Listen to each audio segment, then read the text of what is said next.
get back to some football after a quick word from Buckeye State Credit Union. If you haven't heard of them, let's meet your new favorite financial partner.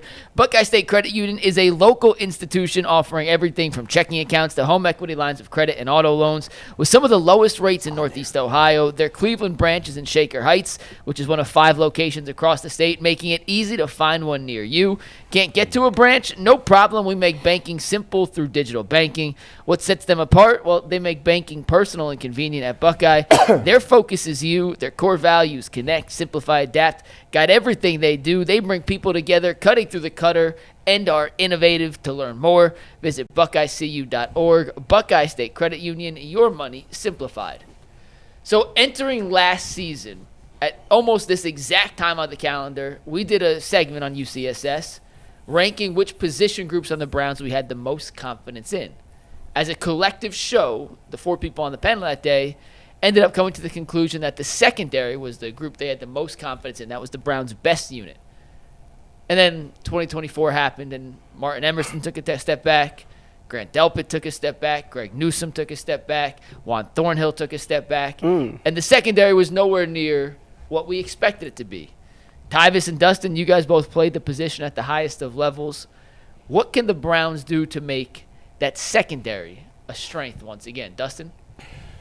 I mean, number one, you got to stay healthy. And Denzel Ward is the key to that secondary. He's got to be on the field.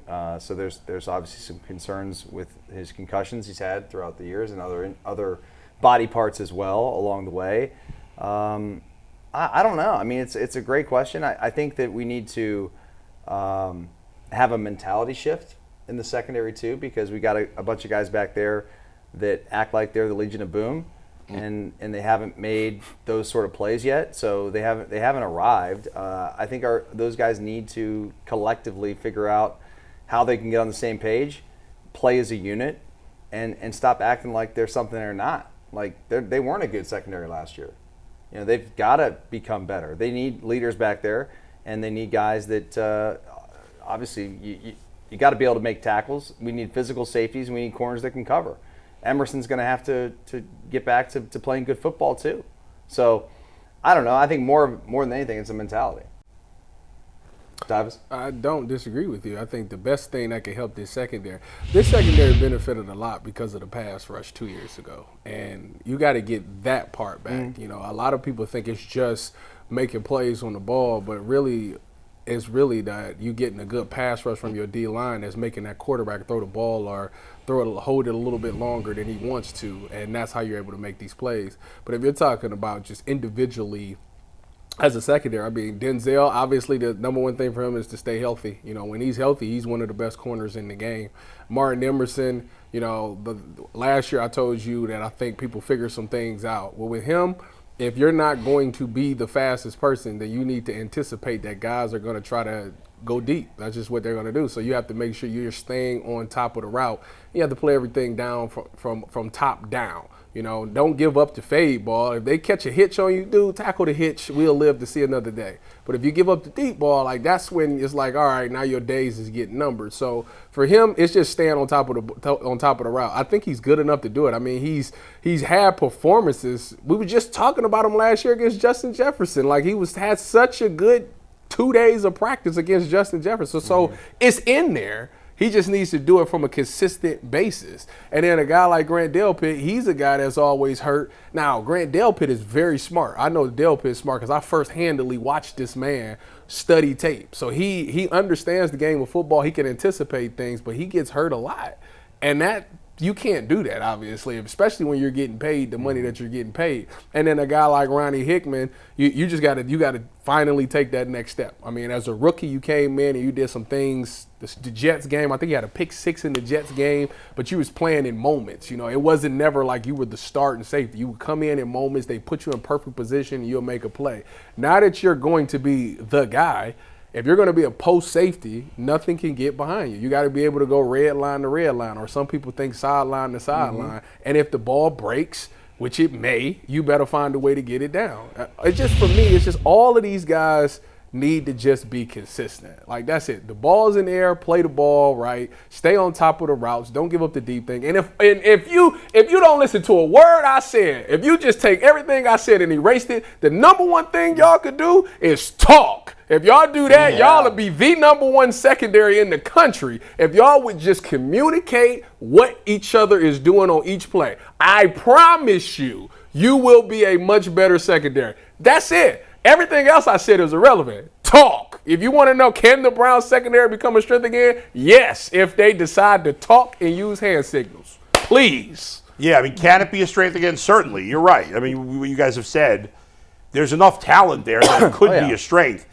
Am I as confident in it going into the season as I was last year? No, I don't know how you could be. But 4 of your 5 top players, when you look at your top 3 corners and your top 2 safeties, 4 of those 5 guys were drafted in the 3rd round or higher. 2 of them are first-round picks. Grant Delpit was a high second-round pick. I mean, there's a lot of high draft capital in this group, unlike some other groups. Ronnie Hickman's the only one that's like, well, you're right, long shot, but he's shown some flashes. The rest of these guys have pedigrees, and they all, except for Denzel, disappointed last year. With Delpit, as you said, Tyvus, it's been a lot about injury.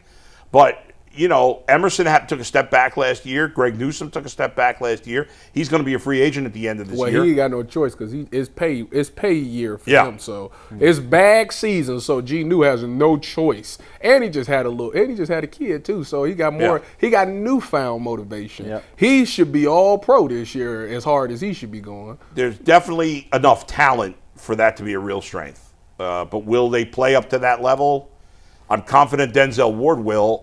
I'm not confident that the other guys will. I'm with you. Speaking of Denzel Ward, PFF put out its top 32 cornerbacks entering next season. PFF's looking really bad right now. I know. I just want to put this list out because they're dead to me. Denzel made the top 10.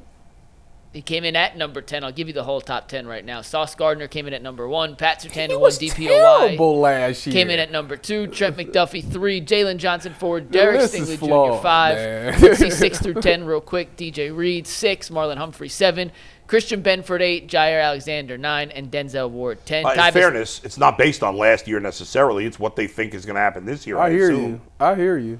Ty, Denzel's Sauce your guy. Gardner was terrible? Last year? Yeah. Yes. Oh, interesting. Any issue with terrible to Denzel have him being be 10? number 1. Was he really terrible, or was he just... Okay. Would you watch All right, you think he was terrible? Tyvus loves watching the corners. The games I seen, especially after Robert Saleh left, because he was great the year they before. was hitting him up. It was shocking. So what do you guys think of that list? PS2 should have been number 1. I mean, More issue with Denzel. Any issue with Denzel being a 10 tie, or should it be higher? Let me see. 6 to 10 again. 6 to 10. It was DJ Reed at 6. Shout out my boy Humphrey DJ. at 7, Christian Benford 8, Jair Alexander 9, and then Denzel at 10. I mean, I'd rather take Denzel over Marlon.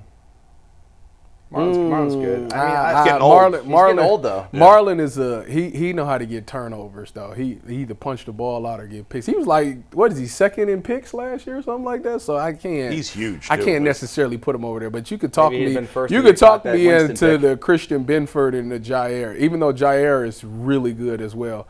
You could put them bottom 3. You could mix them in any way, and I'll be fine with it.